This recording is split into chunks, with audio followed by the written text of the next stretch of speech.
This movie was about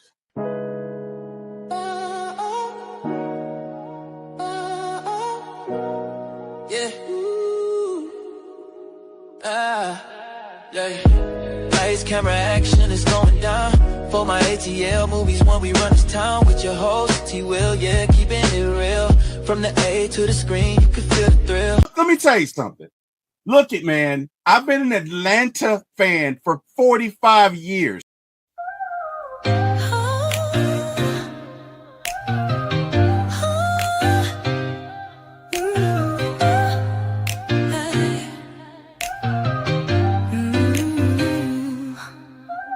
Late night vibes, we're turning up the heat. T-Wil on the mic, can't accept defeat. My ATL sports show, he's running the game. Atlanta Falcons fly high, you know the name. In the heart of the A, where the pride runs deep. From the Braves to the Falcons, he's keeping it real, no sleep. He's got the scoop, every player, every play. Bringing the thunder every single day. T-Wil, T-Wil, shining bright on the airwaves, bringing sports tonight. Atlanta heart, with a soul so free. My ATL sports show, it's the place to be. Atlanta Falcon fans, welcome. Smooth C. What it do, man? T-Wil shining bright. What's going on, Jack Spade? What up, Eric Parker? How y'all gentlemen doing? Look, hey, man, long time no see, fellas. It's been such a while since I've seen y'all. What's going on? What is going on, man? What is good, man? We are feeling good. Hey, man. Hey, I'm feeling good, too. You feeling all right, Jack? You good? I'm ready, man. I was enjoying Talking Falcons football on the other channel over there One Time for the Fan. Now we're over here at Former ATO Sports. Man, we're going to have a good time tonight, man. Let's talk some Falcons. Let's have a good time tonight, brother. Let's have a good time tonight. We got a loaded show. First thing I want to talk about is big picture, guys. Is this a soft reset? Or are we just kind of killing time to next year? I've heard a lot of folks, on the podcast and on the radio shows saying, you guys shouldn't expect much from this Falcons team. I mean, look at what we lost versus look at what we signed. They're just basically treading water. They're not going to tell you guys, but they don't expect to win this year. Now, I don't agree with that because I think they made some good signings, and I think we already have a very good roster. But, Eric, let's start with you, LBB. What are your thoughts on this? You think we're going to win some games this year, or do you think the Falcons are just treading water? Give me your thoughts. I definitely don't think they're treading water. I think they're doing what Ian said, and they're raising the floor. We didn't lose too many starters, so to say that they just treading water doesn't even make sense. This ain't it's not a rebuild. It's they like you said, elevating the floor. You adding depth to a roster that was already being rebuilt. So yeah, I disagree with the treading water thing.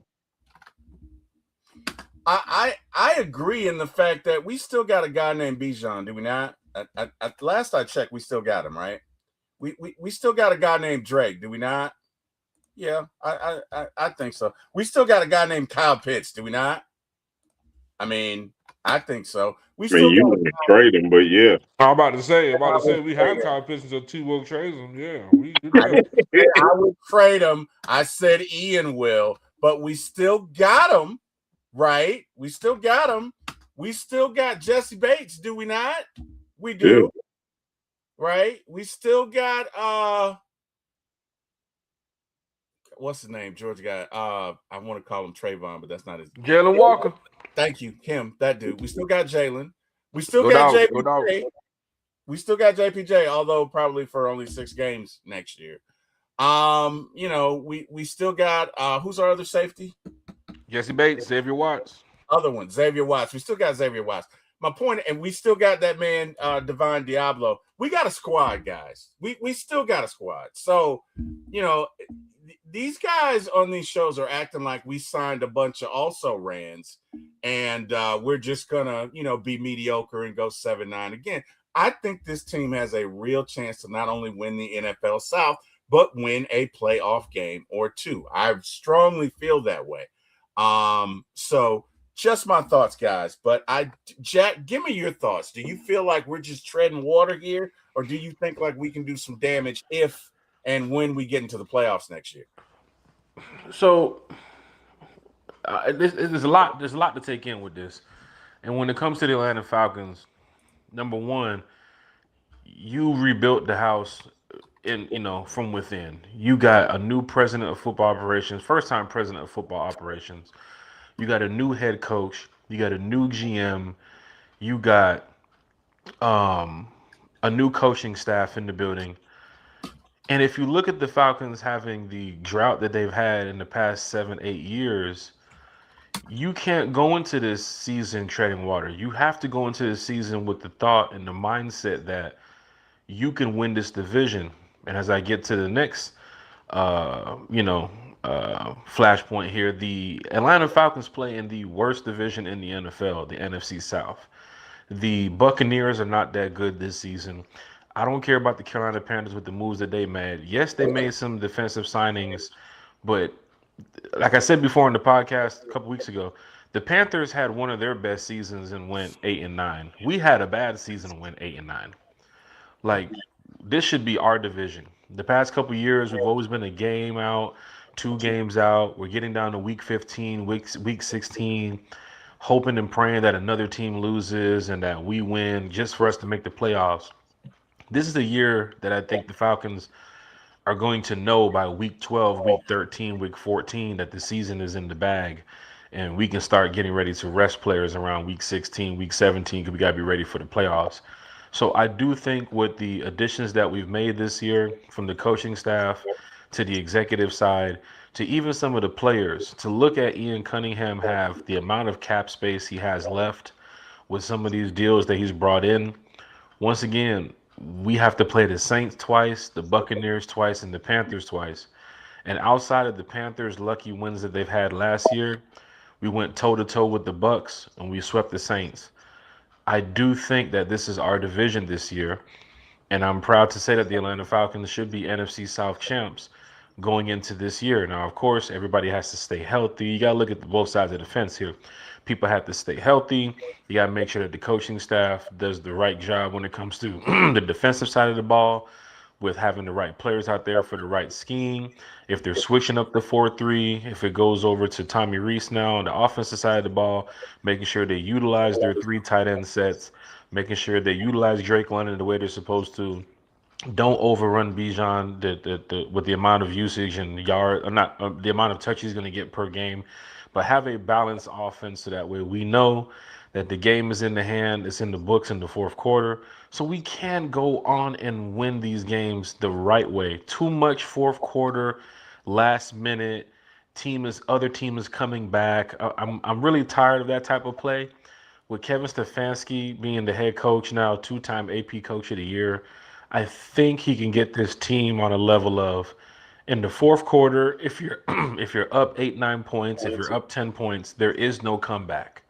There is no team coming back to say, hey, we're going to tie it up with the Falcons with 2 minutes left to go.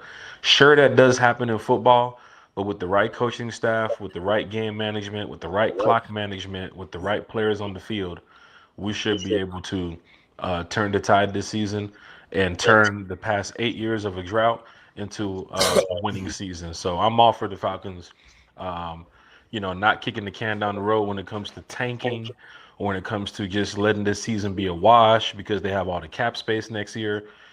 At least win the division and make the playoffs. Are we expecting Super Bowl and NFC Championship? That'd be great. But I do expect the Falcons to make the playoffs this year.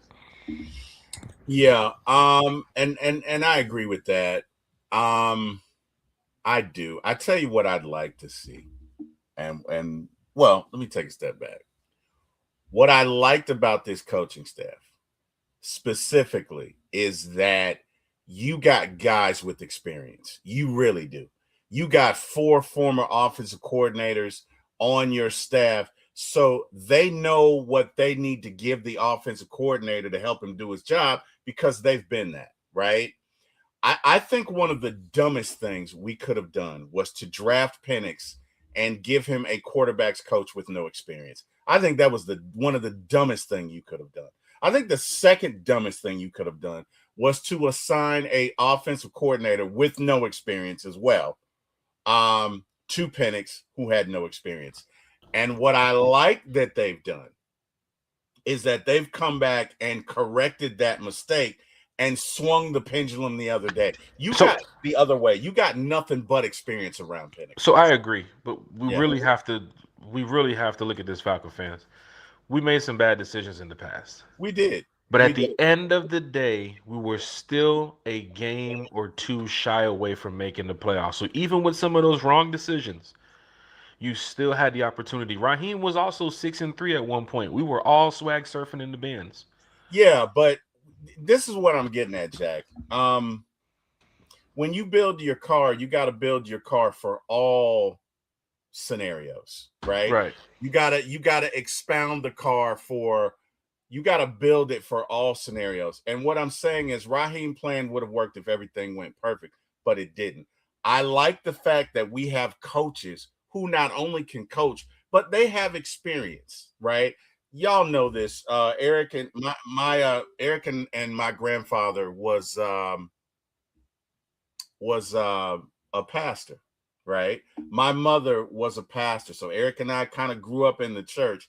And the one thing that I always noticed about churches is I never went for the young pastor with the smooth skin that talked.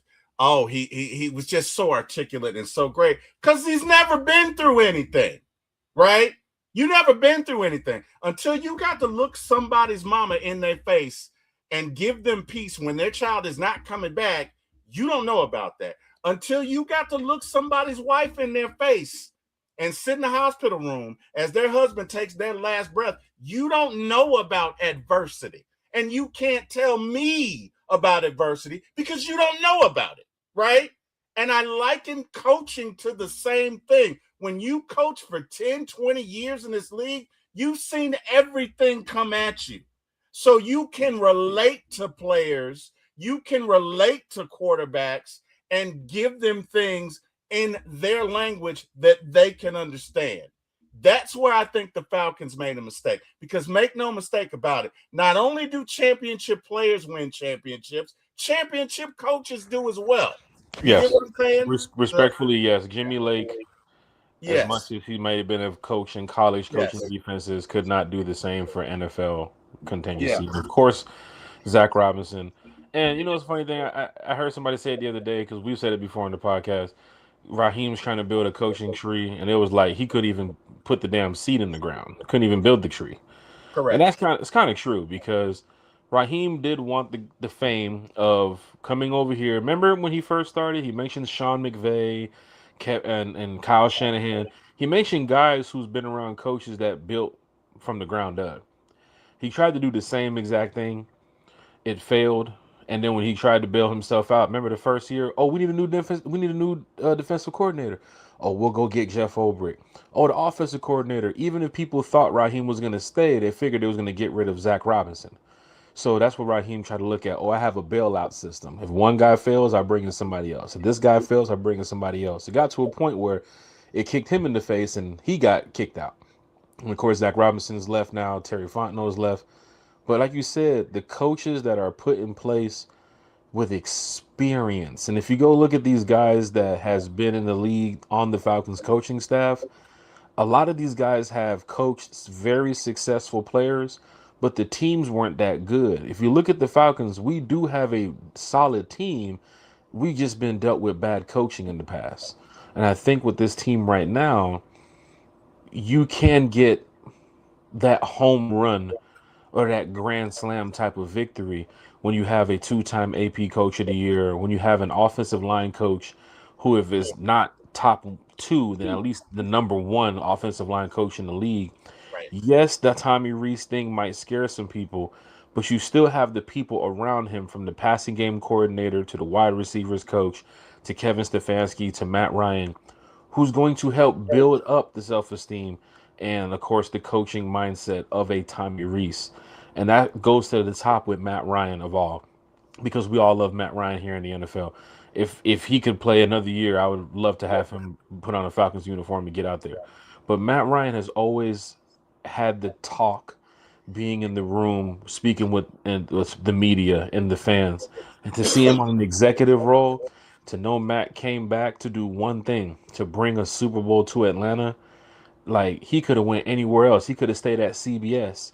But to hear that Matt Ryan is here, it gives me a really good feeling, because Matt knows football. His football IQ is through the roof.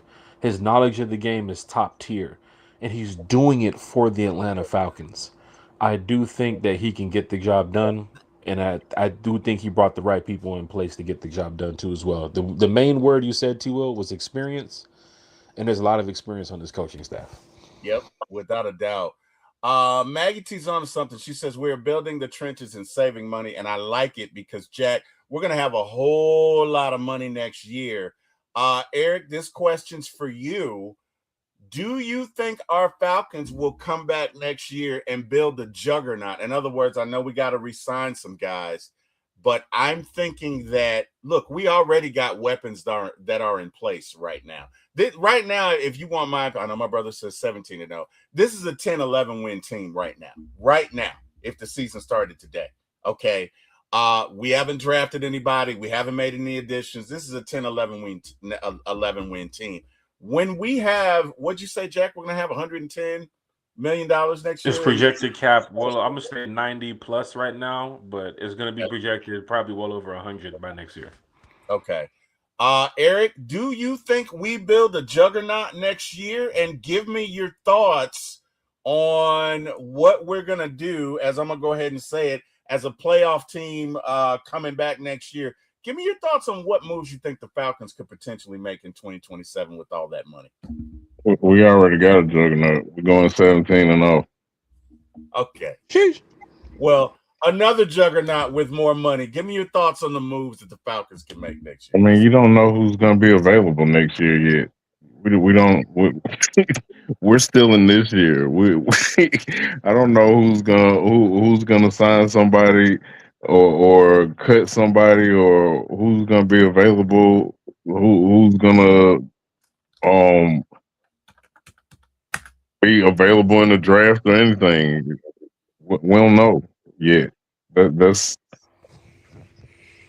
I piggyback off what Eric's saying. Honestly, for the Falcons next year, T-Will, even looking at it, if you do a decent job this year with winning the division, making the playoffs, making a run, and you're doing this off of 1 and 2 year guys who are getting paid less than $5 and $10 million, and your projected cap is sitting at where you are next year, you can upgrade. And of course, looking at Spot Track and some of the people that's going to be free agents next year, you can upgrade your positions that you need to fill some defensive roles and offensive roles of whoever's leaving the building. So let's look at Jesse Bates. Yeah. If Jesse Bates is not going to be around next year, and of course, we're talking about $90, $100 million projected cap, but you got to pay Drake, you got to pay Bijan. Does the money stretch out toward Jesse Bates' way? Could another team come in and give Jesse Bates 40 to 50 million? Do we want to match that? You can go out and get a number 2 wide receiver that you could need for the next couple of years, because Drake's going to get the max deal anyway. He's going to be here for the next 5 or 6 years. Bijan Robinson will be here for a while. Looking at the defensive front too as well. You know who's going to be available next year, Jack? Vita Vea. Now, I ain't going to lie. A healthy Vita Vea is a problem. It's a problem. And if you can pay that, and he shouldn't be getting no $40, $50 million anyway, but just in case, if he is along the lines of that, if the Falcons do want to dabble in that market and say, hey, look, this is the guy that I think we can use to improve our defense, I ain't gonna lie, there's some guys in the draft this year that fit the profile of what Vita Vea is. They're just a little bit, not on the 365, 375 pound side. Bruh. But there's some guys that get after it in the draft this year that fits the scheme. It's about scheme. But you can get another cornerback to play alongside AJ Terrell. Yep. Divine Diablo's contract is coming up too as well. Yep. Outside of those 3 main targets we named earlier, Kyle Pitts, Bijan, and Drake, Jesse Bates will be the next major contract to come out. I think Chris Lindstrom might be in 2 years or so. Caleb McGarry, if you don't like that right tackle, that position, you can move on from him. Bergeron, you can move on from him. Nuzil, you can move on from him. And you don't have to overspend for those offensive lineman type of guys. So you can help rebuild whatever is missing next year, and you don't have to overspend because Ian so far has done a great job bringing in solid players that are not D level players and F level players. These guys are really decent that Ian Cunningham has brought in, and he still has $16 million to spend and play with. So next year, I expect Ian to look at the free agency, look at the market, and say, we can get B level talent and A level talent and still be sitting like how we are a year from now with $40 million in cap space when we just signed 10, 12 people. Like, I can see that happening. That's why this year, we talked about it earlier, there hasn't been no splashy move. There's nobody big It really hasn't that been. shook up the market. Oh my God, Dak Prescott went to the Chargers. Oh no, this guy went to the Max Crosby move was the biggest thing because he's one of the best pass rushers that's playing in the league right now. But otherwise than that, nothing else is moving the market. Nothing else is moving and shocking people. I mean, Mike, like Eric said earlier, Mike Evans going to the 49ers. Mike Evans is 34 years old, It's like if Julio comes back, oh my God, Julio, you know what I'm saying? Like there's different things that could shake up the market, but All that man Julio. yeah, He's I not that just old. don't see it. I just He's don't see not it right that now. old. Yeah, I mean, No, you know, I get it. I get it. I get what you're saying. Winston says we, including expiring contracts, are projected to have 156 million next offseason. After re-signings, we'll roughly have around 80 million. Okay, well, hey, 156 million. That's a lot, man. That's a and lot. Lowry season is only $7.95 at Costco. You can cook all day with that. Let me tell you something. We've already been cooking on a dollar store budget. Just imagine what we can do with $90 to $100 million, man. We might, I don't know. I'm super excited about that. I wouldn't mind having Vita Vea. Maggie says probably we'll be looking at a QB. Now, we could be, we could not be. Just depends on how this season goes. And again, it's kind of one of those things. Tua is not what Tua used to be. Tua's arm is not what it used to be. Okay. Now he can recognize defenses and he can play, and he's still a serviceable quarterback. Penix is going to have a coaching staff this year that's going to help and prop him and build him up. So this could go either way. You know what I mean? Penix, let's say Tua comes out and goes 3-2 or 4-2 or whatever, and then Penix comes back and he goes undefeated the rest of the season. You pretty much have your quarterback. But a lot is going to depend on just the play of those two. This season could go, it's a very volatile season because it could go either way. Falcons could win 13, 14 games this year. I'm not going to lie to you because they got, and no disrespect. Why is when people say no disrespect, they're about to say something disrespectful? No disrespect to the previous regime, but these guys know what they're doing. Okay. Why would you not want to disrespect the previous regime? I don't want to do that. They could come back. You never know. I could have them on the show, but these guys clearly have a plan in place and they are moving forward. So I don't know. Either way, I'm excited about it. But to Maggie's point, we could be looking for a quarterback next year. From my understanding, the draft is quarterback rich next year. Quarterback really rich next year. It should be very intriguing. We're going to shift gears just a little bit, and we're going to go to Falcons Jeopardy here, and we're going to ask my brother because he hates Jeopardy so much. Before joining the Falcons, Dunn won a Super Bowl with this NFC South team. Who is it, Eric? The Falcons. Shit. Stop. He's being funny. T-Wil. You gotta T-Wil. This is like what is work done for 500? T-Wil, you got to get these questions on like level 10, man. Bruh, when they're too hard, Eric complains. Oh, they're from this. Nobody's gonna get it. Why do we have Bucks trivia? It's not, but it's in the form of a question: is who is the Tampa Bay Bucks? So Warwick Dunn did play for the Tampa Bay Bucks. He was a Super Bowl, but he was a Falcon after winning a Super Bowl with the Bucks. Yeah. Next question: this power back was drafted by the Falcons in the first round in 2002 and part of the DVD backfield. You asking me again? Yes, I am, Smarty. Duckett. Who is TJ Duckett? Who is TJ Duckett? That is correct. Who is TJ Duckett? Okay. All right. Soul Train solo game. All right. Here we go. You knew I was gonna do it, Eric. You had to know I was gonna do it. So, guys, you guys above you see the scramble name. You're gonna get 30 seconds to guess who it is. Jack, as you are our guest on this show, we're gonna let you do it. And you got 30 seconds starting now. From the heart of Atlanta. 3 voices, 1 team. Hey. Yeah. Rise up. Yeah, we talk that game. Red and black, we rep that flame. From the A, say it loud. Falcons talk, real fans, no clout. Terry on the take, Kerry break it down. Eric bring the fire, every time we sound. Wins and the losses, truth gets shown. Falcons every week, yeah, this homegrown. Rise up. Rise up. Rise up. The Terry, Kerry, and Eric show. All right, Jack, what say you? Man, I got the name. I'm just trying to. Damn. In the chat. They got it in the chat. So Lowen and Smootsy got it. It's Tony Martin.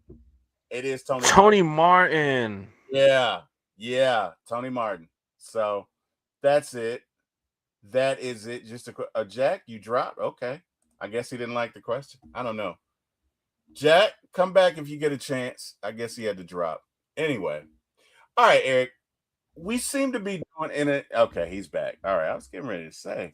I had a phone call. Good. Okay, that question wasn't that bad. Okay, so let's get to what these Falcons are doing now. So they've had a change in philosophy. They're not doing big contracts this year. They're not really star chasing. They're kind of signing affordable vets on 1-year deals. They're choosing depth because we really did need depth. And they are, Craig says Ricky Martin, and they are introducing competition everywhere. And Eric, you and I talked about this on the show Monday night. But Jack, how do you feel about competition at every position? Obviously, nobody's competing with Bijan. Okay, but how do you feel about this air of competition and Kevin Stefanski saying, look, I don't name starters in January? Give me your thoughts on that. Do you think competition or the air of competition is going to bring the best out of this Falcons team? Give me your thought on that. Iron sharpens iron, man. And it's really good to have open competition here across the league. Every team does it. College teams do it. Every sport does it. Even in golf, when it comes to like the Live League and of course the PGA Tour and all this stuff, people got their brands and their sponsors and all that type of stuff, and it happens all the time. But when it comes to the NFL, especially for the Atlanta Falcons, like there are players like you mentioned before, AJ Terrell is not worried about somebody taking his spot. Bijan is not worried about somebody taking his spot. Jesse Bates, Xavier Watts, you know who your starters are. Kind of like how it was back in high school too as well when it came to football or basketball. We kind of knew who already made the team. We already knew who was going to be on the field week 1 and, who had to fight for that position, or that spot behind that player. But the good thing about it is when you have a team that is not going through a rebuild like the Miami Dolphins, but they're going through a process of bringing in some new guys who can, take over roles for previous guys. That is the cool part about it because we don't know who the number 2 receivers is. We're assuming that it could be Olamide Zaccheaus. We're assuming it could be Dotson. But the Falcons go sign Hurst in the draft, and they go sign Zachary Branch in the draft, and it's like, oh damn, here comes competition. So open competition is good, but for the most part with these Atlanta Falcons, you have a coaching staff that can recognize what competition means for these players. And I don't think there's any fan favorites outside of the players that we already know. So the cool thing about open competition for the Falcons for me is, um, it does make other players better. It does know that somebody could be coming in there to compete for your job, or it does know that somebody can come in there to eventually earn a big paycheck just like an AJ Terrell. I'm sure there's going to be, like the D Alford situation in the past. He came in as an undrafted free agent in a situation where he was getting a 1 year deal. He was getting small target time on the field when it came to being out there in coverage. To when it got to his second year, he got a lot more time on the field. So when it got to his third year, he was out there damn near every play. To now he's getting a $21 million contract with the Buffalo Bills. But he worked up to that. He lived up to that. So seeing that there's open competition for certain spots on the team is actually pretty good. It's an iron sharpens iron type of thing. We just want to make sure that it comes from the locker room out to the field, and it can show whenever we win games, whenever we're battling towards the end of the game and it's tight and it's 17-17 with 5 minutes left to go. A player gets injured or has to step away for a series or two, and there's another guy who can come in there and do the same thing he does on that caliber of level or even above it. So I'm actually good about the open competition for certain positions on the team. And I just want to see the best of the Atlanta Falcons. We've been in this spot for 8 years. I think we've been real relaxed on the coaching staff for some of the guys we brought in. But now you got a hard nose, go after it, let's get it, let's go win, gritty type of coach who came from a bad organization that knew that his coaching resume and ability was on a higher level than what the team was producing. And when you have a guy like Kevin Stefanski now over here in Atlanta, it's totally different because you're coaching a Bijan, you're coaching a Pitts, you're coaching a London, you're coaching a AJ Terrell, you're coaching a Divine Diablo, a Jesse Bates. And when you have guys that's coming up behind him, second year guys, third year guys, Brandon Dorless, Rook Aurora, Lakel London, those guys are going to fight every day to, not only play alongside their brothers, but to know that when they're on the field, you should fear Lakel London the same way you should fear Brandon Dorless, right? And the same way for Braylon Trice. He has to come back and put in that work to make sure that his name is being brought into the mix. Arnold Ebiketie, he's up out the door. There's a guy to come take his spot. There's two guys fighting for that spot now.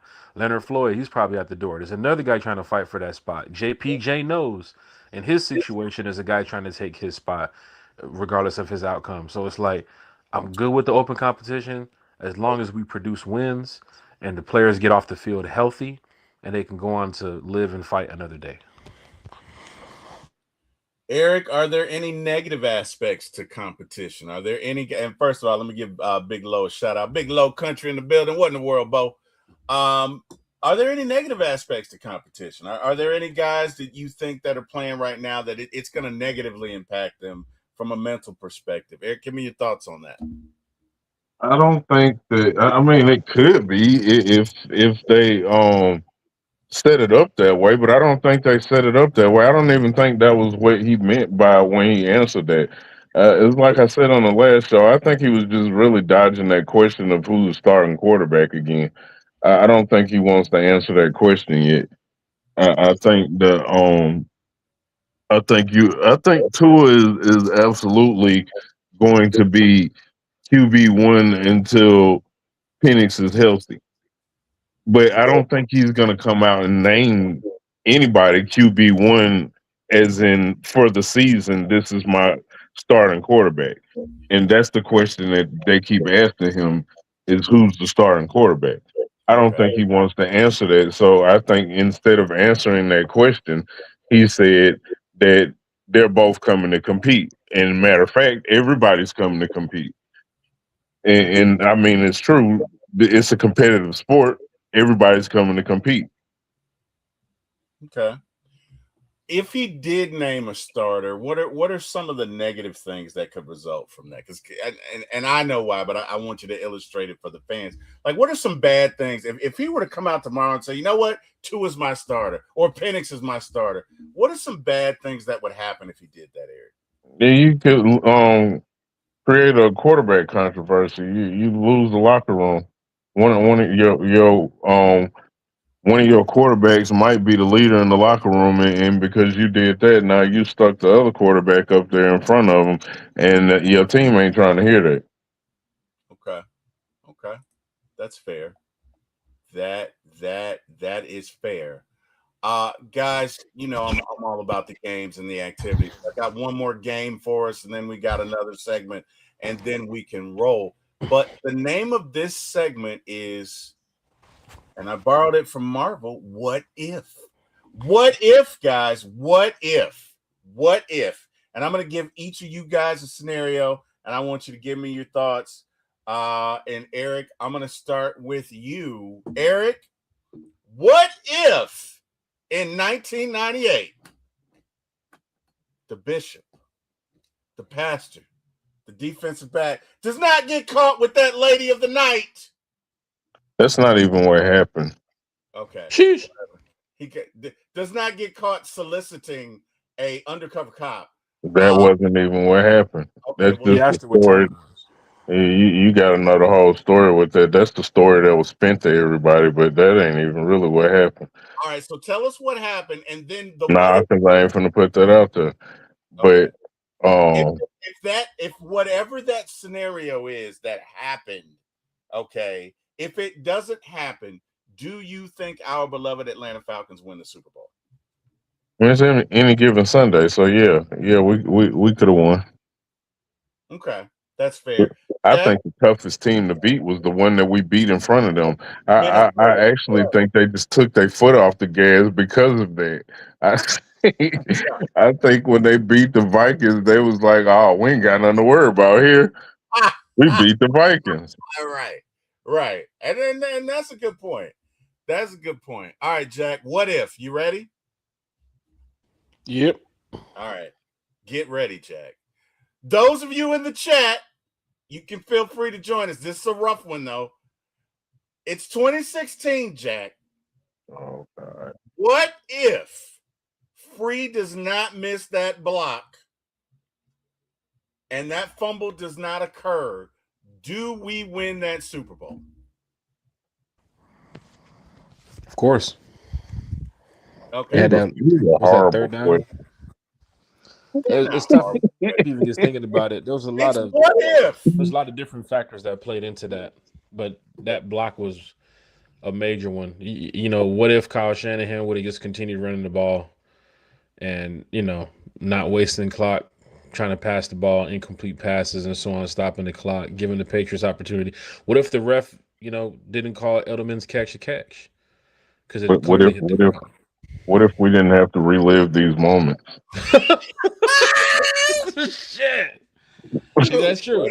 What if you had a better attitude with these questions? What if? I wonder. Anyway. Hey, if Freeman would have made that block, man, it could have been a different game. But I can tell you, that was disappointing. That was truly disappointing, man. And the same way you saw me at that Rams game, T-Will, when I was up 21-0 on the Rams, that's the same way I was in Houston, talking cash money shit. And I was planning a parade on Peachtree. You said what? Yeah, I was planning a parade on Peachtree. I get it. My brother was super excited, and I kept saying to him, "I don't know if we can run this ball, Eric." That was the one thing. Once we got up, because I knew the Patriots were going to adjust, but once we got up, if we'd have had a running game at that point, I think we win that game. But definitely, if Free doesn't, and I don't think he heard Matt. I don't think he heard him. Honestly, I haven't even watched. I know people have probably watched the replay. I haven't watched the replay. Maybe, honestly, probably like one time. I saw that NFL Films when they was talking with Taylor Gabriel and all the other players. I haven't watched that game. I know they've replayed it before. I don't want to watch that game. I don't want to see it. I was there, so I don't want to be a part of it no more. So that sucks. It really hits home. We had that. We really did have that in the bag. Yep. You know? I mean, hey man, it happened, but it's just gonna make when we do win the Super Bowl that much sweeter. Last question, this one won't be negative or whatever, but what if the Falcons sign Jonnu Smith and keep Bijan? And you got a situation where you got three tights. You got three tights. You can come out there. All of them can catch the ball. Do you think, knowing Stefanski's expertise with tight ends, you think we could ride that all the way to the Super Bowl? What if? Yeah. Doing 17-0. Jack? Now think about it. You got Jonnu Smith, you got Austin Hooper, you got Kyle Pitts. So you can come out in a three tight end set to run the ball. Then you can flash Kyle out in the slot, right? It's now three receivers, and you still got two that can block and catch, and it gives you a different look. Jack, you think we could ride that to the Super Bowl? Give me your thoughts. Yeah, I've seen some teams with some different style offenses and some no name players make it deep in the playoffs. And this team is stacked with talent. Adding a Jonnu Smith is adding another talented player to this team.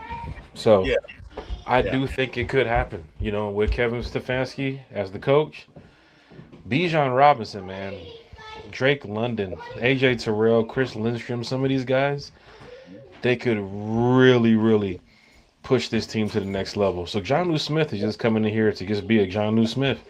And all he has to do is just play his role, do his job, line up, and help move the chains up the field. Help set I that extra protection and pass blocking or run blocking for Bijan. yeah, Help out in that game if it's two or a Penix back there. Just do your job. Matt Ryan said it. Just do your effing job. Look at the roster we had in 2016. Look at the roster we had in 2012. You know, when you're on the same page, when you're on the same page, such as the Seahawks last year, the Chiefs the year a couple years before, the Eagles, when you're on the same page with your team and your coaches, it shows on the field. We've yeah, seen that. So all you got to do is call the right plays. Even when the Falcons lost back in 2016, like some of those games during the season, we were still on the same page. Like we had a lot of communication. We had a lot of respect for each other. That team aspect was there from the locker room to the field. And if the Falcons can do the same thing that they did in 2016 and take us down the long run and then send us over the top, we will be Super Bowl champions. yeah. But I do think a guy like Jonnu Smith, adding him, he's probably outside of Njoku, the next best tight end that's available for Yeah. his age, for the cap. If he wants to come back, that would be great. But do fans want to see a Charlie Warner more in a blocking role or a Jonnu Smith, who we use as a pass catcher in the past? So Well, for me, just go win, baby. yeah, and in this scenario, you pretty much at that point, Charlie's pretty much your fullback. You know what I mean? I mean, you can. That's the thing about it. You'd have four tight ends that you probably would play on Sunday, but it would make you flexible. You probably could go with five receivers as opposed to six, right? Because your tight ends would be so interchangeable. So, just a thought, guys. Falcons signed Darnay Holmes as a cornerback. Um, Jack, what are your thoughts on that? Is this a depth piece? Is this somebody that could compete for a starting role? Give me your thoughts in chat. Give me your thoughts on the Falcons signing Darnay Holmes. From looking at Darnay's previous years, this can definitely be a depth piece. Looking at the contract he has coming into as well, it's not a major contract to worry about 2, 3 years from now. This is another prove it deal. This is a guy who, honestly, if the Falcons go draft a cornerback or sign another cornerback in the next couple of days, it becomes a camp competition battle. And now you're looking at where Clark Phillips is going to end up. Billy Bowman's coming back. Billy Bowman will be on the roster, so we already know where he stands. So it's like, what can these guys do? Is he a fill in for D offer because we lost D offer? Because technically we resigned Natron Brooks. and Atron Brooks can play in both positions of the outside and the inside. So it's like, where do they want to go with the young man that gets brought in from the Raiders? Could he be a special teams guy? Sometimes you got to find your way, you know. And I was listening to like a little mini documentary about the guy who used to play for the Dolphins and how he got cut from a team and went on to different teams, and he couldn't find his way in the NFL because of his attitude. You know, we do hope that, you know, these players that play for the Falcons know that there is a next man up mentality. So we got to make sure that, you know, competition is just competition for that level. We don't want players going there thinking, "Oh, I'm better than AJ Terrell. Oh, I'm better than Mike Hughes. Oh, I'm better than this guy or that guy," knowing that the coaches on the other hand might say, "Mike Hughes is on the team. You're fighting for a spot." And that can really, you know, mess up these guys' mindsets when they get out there. But I do think the young man from the Raiders could be a special teams guy, could be a depth piece. Right now, March 18th. I don't know if the Falcons go sign two more cornerbacks this week and juice up the competition. But from what I'm seeing, special teams, a guy who can come in and play the slot, but he has to battle up against Natron Brooks. He has to battle up against Billy Bowman. And, you know, if he dares going to be the outside man, you know, AJ and Mike Hughes is over there too as well. So for right now, a competition battle for this guy. And the contract is a decent deal. We're not overpaying him. And we should be good of seeing what he's going to be in the summer when we get out there and put them helmets on. Good deal. Well, I appreciate that. I appreciate that, Jack. Last segment of the show, as we've been going at this point now for probably about 2.5 hours or so. But buying or selling, you know, that's a stable with For My ATL Sports One. Jack, I'm going to ask this first one to you because I know what Erica's going to say. Jack, buying or selling, Tua is just a placeholder until Penix is healthy enough to come back. Buying or selling? For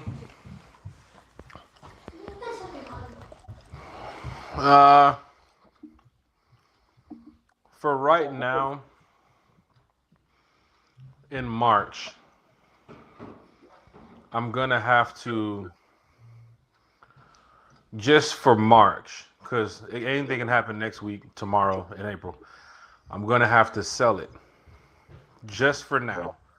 Okay. Because of the fact, and this is no disrespect to the young man, but in April, next month, we get out there for voluntary minicamp. Even in May, Stefanski and these teams, they're going to be working on their playbook. And if your guy that you want to be your guy is not there, you got to go with the next guy that's available. This also is not a Jake Browning or a Gardner Minshew or a Carson Wentz. Tua has proven in the league that he can play. And if Kevin Stefanski believes that, I'm not the coach, I'm not the OC. But if Kevin Stefanski believes that, then he can run with Tua for right now. And you know this Atlanta fan base. If you're winning, you got to go with what's winning. Yeah. That's just for now. It's March 18th. Yeah. April 18th can come up, and guess what? Penix is out there on the field with his helmet on talking to Stefanski. Totally different. So that's just March 18th. Okay. I'm just going with the sell. Respectfully. That's fair. Eric, buying or selling Tua is just a placeholder. I mean, you kind of agree with it, Jack. Right. You kind of bought it. So yeah, I'm buying because I think they brought him in. I think they brought a mirror image of the quarterback that they already got in, and I think that they're banking on Penix getting healthy. And like Jack said, though, you need a quarterback right now. So right now, Tua is definitely the starting quarterback until Penix is healthy, because you're going to have somebody that can get you through training camp. Yeah. And even if he's just starting to run, then you can't stick him out there to cut and run plays and stuff. Then you gonna ease him back in. You gonna take as much time as you can to make sure he's 100% before you stick him back out there. So Tua is absolutely starting until he's 100%. So to me, that's buying. Yeah, I'm buying Tua as a placeholder because that arm is not what it once was. If this were Tua 5 years ago, then I'd be like, okay, this is different. But just looking at the highlights, a lot of his receivers, once they go 30 plus yards, they're waiting on the ball. That is common. And yeah, I don't. If you compare the two right now, I know Tua has won, but to me, Penix with the right coaching staff is far better. So I'm buying. He's a placeholder. Yeah, it's no comparison right now because Penix can't play; he's injured. So right, Tua's got to start right now. right, And when you going into training camp, Tua has to be like Jack said. You have to learn this playbook. This is a whole new offense. yeah, So right now, yeah, Tua is definitely going to start right now because you can't just not know the playbook, not have not have practice with the receivers, no timing or nothing, and just throw them in week one. right, right, So unless he gets healthy in the beginning of training camp, they give him time enough to get on one accord with the receivers, to a start. yeah. That's fair. That's fair. Buying or selling, Jack? Defense will be top 10 next year. Buying or selling? I'm gonna buy it. Okay. I'm gonna buy it. I think Jeff Ulbrich has reached the peak in his coaching career to where we gotta hope we don't lose Jeff Ulbrich. Yeah. You Yeah, know, you got a guy that's and I understand last year some of those passing yardage per game wasn't, passing yardage allowed wasn't the best thing. Bryce Young and Carolina, a couple games we got cooked. But look what he was trying to do with no big man in the middle. Look what he was doing with an injured linebacker who cost, the backup came in and cost us almost 4 or 5 games. Look what he was trying to do with the amount of banged up players we had. He was doing a solid job. Some of those pass coverage blitzes that he was running, some of those soft blitzes that he was doing, he wasn't running a lot of, heavy man blitzes. There was a lot of zone scheme type of stuff that the players bought onto the concept. And just imagine what it was when Jimmy Lake was here when they didn't buy into the concept. Jeff Ulbrich, I do think, can take this defense to the next level. That's why I think the draft could favor him. And I think Christian Harris, if he's healthy, Aziz, if he's healthy, and some of these players they brought in, Jeff Ulbrich was like, "Oh, I need that guy. I really would love to coach this guy." Yeah. And this is what you're gonna get. You still got AJ out there, you still got Watts out there, you still got Jesse Bates out there, you still got Dorless out there, you still got Jalen Walker out there, and now you're gonna add to it. So yeah, go ahead and put me down for top 10 defense next year. All right. Eric, buying or selling top 10 defense? buying. Okay. That's fair. I'm selling. I think top 15. I don't know. Look at Probably the donkey Jason. who What T-Will? What do you mean what do you mean you're selling T-Will? I think we'll be top 15. I don't know that we'll be top 10. I think that we will be top 15. I think that we will be, because last year we ended up, I think, top 20 or something like that, or 20, 22 or whatever. I do think we will be a top 15 defense, but JPJ will be out for at least 6 games, potentially 8, potentially more. And the one thing I noticed that this Falcons team started to do towards the end of the year, they started to get there with 4 rushers, right? I don't know that you're necessarily going to do that. They may, but that for me is one thing that's you probably have to blitz more. Now, I know we blitzed a lot last year, but the one thing that made us better, as you know, I'd say the last 3 games, we didn't necessarily have to blitz to get to the quarterback. You could get there with 4. And I think without JPJ on that field, I don't know that we could do that. So again, top 15 is still a good defense.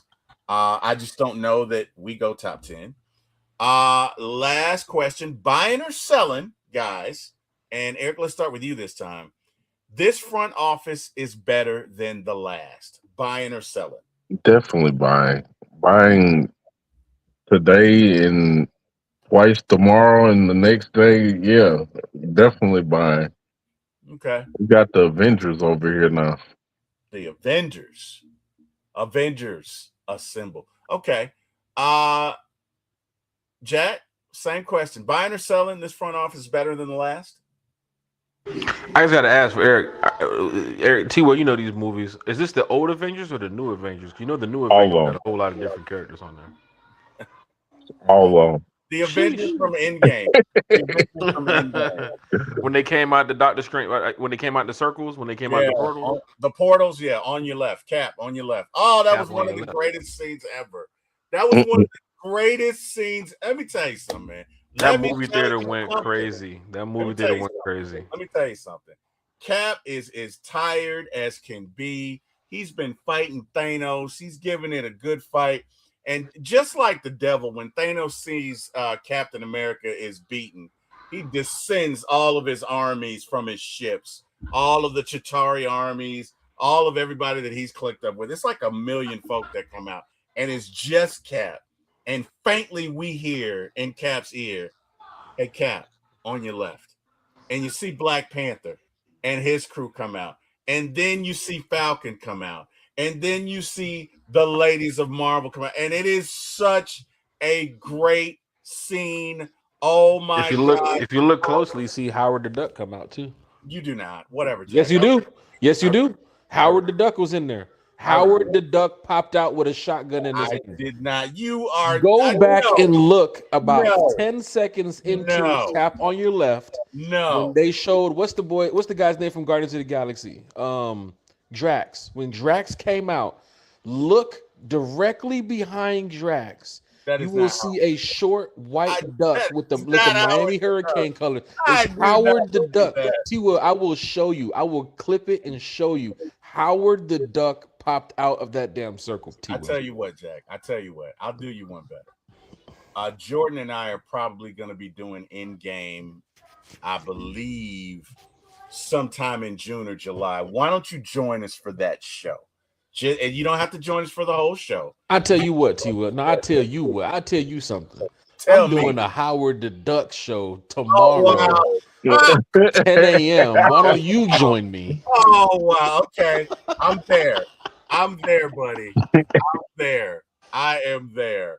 This isn't like the Spider-Man thing where they clipped them out, or like the new Spider-Man trailer where people are talking about, there's a guy on the roof where Spider-Man's fighting the hand and they're not showing the person. Howard the Duck, I promise you, Howard the Duck walked out of the strange circle when he put the circles up. He was like 10 or 15 people behind, but if you look closely, you will see Howard the Duck wearing his. I gotta see that. Where he had a Nathan Floyd agrees with you. Nathan Floyd.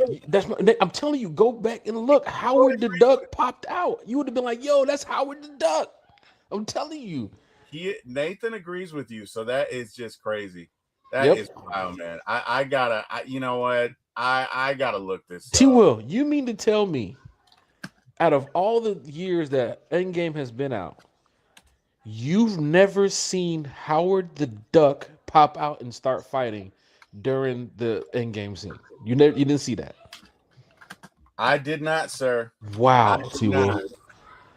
Wow. You know what? You're right. According to Google, yes, Howard the Duck makes a very brief cameo appearance in Avengers Endgame. He can be spotted during the climactic battle on Earth sequence, specifically appearing for a few frames in the background. I never saw that. Bro, all the OGs noticed Howard the Duck quick, bro. Crazy to me. Quick. I did not know that. That's crazy. That is, I got to tell Jordan about that, man. That is insane. Remember Howard the Duck on the Fox show a long time ago? Yep. Man, come on, bro. That's crazy, man. I never, you know what? You taught me something tonight, Jack. Who knows? But Jack, front office better, buying or selling? I'm buying. Okay. Matt Ryan. They have an actual president of football operations in the building now. They have Matt Ryan. And just like Police Academy with the man behind the chair, they got Rich McKay back there too as well. He's watching everything from behind the scenes. But no, they got Matt Ryan. You know, they went to go get. They trust in what Matt Ryan's vision was. That's the key word that they keep talking about this offseason, the vision. Ian Cunningham working with Matt Ryan, and the offensive lineman is protecting his quarterback. And that's what the GM is doing right now for that role. The deals that they've made, the decisions that they've made, the people that they brought in. Another guy I think that people are not paying attention to is that guy named Bob Quinn, who came from the Patriots, and he was with the Lions too, but he won 4 championships with the Patriots back in the early 2000s as an advisor. He came over here with the Falcons now as an advisor. Those are the type of guys that randomly just pop up when you're like, who made this decision? Who talks about this? Who goes over this negotiation? You have those people in the room. You know, they have Alex, they have the quarterbacks coach. They have a lot of people that I truly respect in that building, and it starts with Arthur Blank, and then it goes down to Matt Ryan. I'm buying it. I'm buying it. All right. Well, hey, that's a clean sweep because I'm buying that this front office is better than the last regime as well. Guys, that's going to conclude our show. Mr. Jack Spade, thank you very much for coming on the show tonight. We really appreciate you, man. As always, it's fun podcasting with you. Brother, tell these folks where they can find you. You can find me on the Jack, Eric, and Terry show. You know, whenever Terry's not available. Oh, wow. He said Jack, Eric, and oh, wow. Okay. Oh, wow. Wow. Nah, man. You can find me talking Falcons football on One Time for the Fan. You can find me in the chats of a lot of other people's podcasts because everybody has some great content, some great shows out here. But of course, where to go look for me on the platforms: Spotify, Apple Podcasts, Amazon Podcasts, YouTube, Facebook, Twitter. One Time for the Fan. Wednesday nights at 8, Friday mornings breakfast with One Time for the Fan, and Sunday nights at 8. And we're just talking Falcons football amongst a lot of Falcon fans who enjoy this type of talk. I definitely thank you, T-Wil, for opening up your platform tonight so we can talk Falcons football, not only on One Time, but of course your channel. We've talked for like 2 hours and some change because we really love talking about the Atlanta Falcons. I think people need to understand that. And do it again, Jack. We're gonna be back literally less than 24 hours talking Falcons again. So yeah. So definitely. thank you all for being a part of this tonight, from the chat to the panel to everybody. Eric, T-Wil, big shout out to you all. And I'm gonna go and watch Gonzaga beat Kennesaw State now. So. Go dog. Hey man, well hey, good luck to your team, Jack. Good luck to your team. And sir, as always, Jack, thank you for having me on your show. Thank you for giving me my start in this business. Thank you for all that you do for me, sir. Love podcasting with you on One Time for the Fan. And hey, I'm so happy to have you on my channel as well. LBB, little bit. No problem, man. I'm just really disappointed that you didn't recognize Howard the Duck was in Marvel, man. You know what? I'm disappointed too, Jack. Who knew? Who knew? You know what I mean? Who knew? I got to call up Jordan and be like, how did we miss this? And honestly, if you look closely, after he pops out of the circle and he walks out when they're doing the Wakanda chant, if you look closely a couple scenes later, you will see him run into battle. Mm-hmm. He literally runs into battle, T-Wil. He is fighting. Bro. He is fighting, T-Wil. He's fighting. I did not know that. I did. Who knew Howard the Duck had the stones to do it, man? He had it, T-Wil. Apparently he did. I didn't know. He is Krillin. He is Krillin amongst the Dragon Ball Z universe, T-Wil. Bro, this is one of the 9th wonders of the world. I know they're 8, now they're 9. I mean, wow. Howard the Duck was an Endgame. Who knew? Yep. Who knew Howard got his battle on? I certainly didn't know it. I didn't. Brother Eric, tell these folks where they can find you. Find me in section 101 and on the Eric Carey and Terry show. Oh, you started some mess. Jack. Look at what I got to deal with this for the rest of this show. Jesus, every time, everything now he's gonna be like, no, it's the Eric, Terry, and Carrick show, or it'll probably be Eric, Carey, and Terry, or whatever, because he'll put me last, because that's what brothers do. That's what brothers do. Anyway, hey, man, as always, guys in the chat, thank you, guys. Those of you who are with us for the full 2.5, whatever hours, we cannot thank you enough. We appreciate you. You guys could have been anywhere in the world. You chose to be with us. We love to talk Falcons with you guys. And, hey, man, we wish you well. We love, appreciate, and respect y'all. Go Falcons. You can see me at For My ATL Sports 1 on YouTube. If you love talking about the Dirty Birds, them Hawks that are on an 11-game win streak, not the Lakers, The best and team the Braves, in the NBA. and the Braves. We love talking ATL Sports. Hey, man, if you love movies, Still in 8th place. if you love movies and TV series, go check me out at 4xATL Movies on YouTube as well. On Facebook, it is T-Wil Podcaster and Gideon T-Wil. And hey, man, I don't want. Go ahead. I don't want to jump in and take too much time. But who's the guy in the suit on the picture? I don't know. He's the general manager. I don't know. That's like Harrison Ford. He does not look like Harrison Ford. He What is looks that, like- AI? That AI joke is tricky. He looks like Kevin Bacon. He does not look like Kevin Bacon. He does not look like Kevin Bacon. Bro, Moosey. that is not Kevin Stefanski. Moosey says, T-Will, don't forget to put out the collection plate for Jack's new mic. Thank you. Hey, guys, for just 2 cents a day, you too can help get Jack a new mic, and we never have to experience what we did on that show. T-Will, you see why I took Eric's size earlier? Because you're a part of this.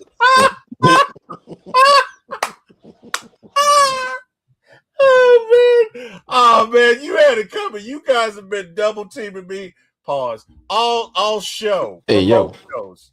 So anyway, hey man. That's not even the Falcons logo up there. What is that? Oh my God. You are not talking about my thumbnail. That bird is holding something in his hand. That a pair of is a sunglasses? falcon, guys. Whatever. That You know bird is what? holding a pair of sunglasses. Just so you guys know, I do Jack's thumbnails. It on- looks like one of them crows, like remember the old cartoon show with the 2 crows? She. It kind of looks like one of them. Echo and Jekyll? Yeah. Echo and Jekyll, right? I like Echo and Jekyll. If you turn your phone to the side, it look like he's weightlifting. Is he weightlifting? Is he lifting something? Oh my, yeah, no, he's weightlifting so he can get you a new mic. That's what he's doing. Anyway, Get him, Eric. It might be carrying the microphone. where's Carrie at? I need Miss Carrie to back me up here against you two guys. Anyway, He's not gonna go for that back for the bootleg logo right there. oh man, whatever, sir. I do about 4 or 5 thumbnails a week, sir. So whatever. Anyway, No, I'm sorry. That's not Kevin Bacon. That's Daniel Craig from James Bond. That's now what he looks does look like. a little like Daniel Craig. He does look a little like Daniel Craig. I will give you that. He does look like him. But hey, guys, thank you guys so much. We love you. Go Falcons, and we'll see you guys at 9 in the morning ish if Jack wakes up. 9:13. 9. Good night, everybody. Go Falcons. ATL. Through the highs and the heartbreaks, we still stand. Dirty birds forever. Let's get it. Year after year, we've been riding through the storm. Red and black in my veins, that loyalty was swung. We don't fold, we don't run, even when the pain hits. Cause every loss just reminds us what greatness is. We show up cold nights or the Georgia sun. Cause every Sunday we believe that our time gon' come. We ain't perfect, but we faithful and we never switch. We the city of the A, yeah, we built for this. We don't need pretty words, just heart on the field we deserve. Put the work in, earn that glory. Bring our city back to the story. We'll ride till the wheels fall off. We ain't never gonna break. Win or lose, we stand tall. 48, you can doubt us, talk loud, but we still hold steady. Cause we here and we faithful and we always ready. It's the dirty, prove the dirty. If you bout it, then prove the dirty. We'll believe when you fight for the city.